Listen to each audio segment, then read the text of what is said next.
আয়োজিত আজকের এই বিশাল মহাসমাবেশে এখন বক্তব্য রাখছেন বাংলাদেশ শ্রমজীবী পার্টি বিএসপির প্রতিষ্ঠাতা সভাপতি লায়ন মোহাম্মদ আব্দুল কাদের জিলানী। বক্তব্য রাখছেন লায়ন মোহাম্মদ আব্দুল কাদের জিলানী।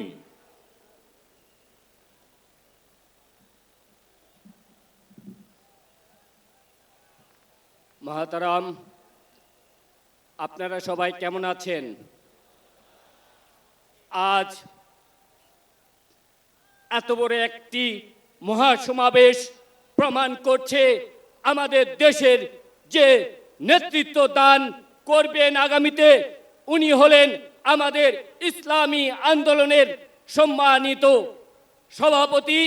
এবং আজকে স্টেজে উপস্থিত আছেন বিভিন্ন রাজনৈতিক দলের জাতীয় নেতৃবৃন্দ এবং আজকে বাংলাদেশ থেকে বিভিন্ন থেকে দূর দূরান্ত থেকে আগত আজকের আমাদের ইসলামী আন্দোলনের প্রাণপ্রিয় পাখিগণ, সাংবাদিক নেতৃবৃন্দ, আজকে আমি যেটি বলতে চাই, দেশ স্বাধীনের 54 বছর পর আজকে আমরা যে জনগণের উল্লাস দেখছি, এই উল্লাসে বলতে চাই এদেশে সংস্কার ছাড়া কোনো নির্বাচন প্রতিষ্ঠিত হবে না, নির্বাচন অনুষ্ঠিত হবে না।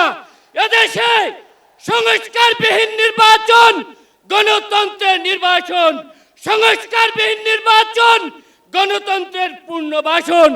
এই গণতন্ত্রের যেন পুনর্বাসন না হয়, এজন্য আমাদের ইসলামী আন্দোলনের হাতকে শক্তিশালী করে আগামী নেতৃত্বে হাত পাখের মার্কায় ভোট দিয়ে এদেশকে দেশ রাষ্ট্র পরিচালনা করার জন্য তাদেরকে সহযোগিতা করবেন এবং এদেশের মানুষের খেদমতের জন্য ইসলামী আন্দোলনকে শক্তিশালী করবেন। এবং আজকে যে সংস্কার নিয়ে কথা হচ্ছে সেটি হলো সংস্কার, বিচার, পিয়ার। এই পিয়ার পদ্ধতিতে আমাদের জনগণের যে আশা আকাঙ্ক্ষা এটি প্রতিফলিত হবে। পিয়ার পদ্ধতি চালু হলে পেশি শক্তিতে কেউ নির্বাচন করতে পারবে না। পিয়ার পদ্ধতি চালু হলে আমাদের দেশ বিশ্বের দরবারে আলোকিত হবে। বিশ্বের 97টি রাষ্ট্রে এই পিয়ার পদ্ধতি চালু আছে। আশা করি আমাদের দেশেও পিয়ার পদ্ধতি চালু হবে।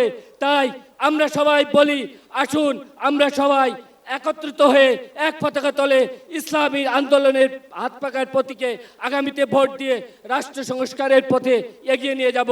আসসালামু আলাইকুম ওয়া রাহমাতুল্লাহ।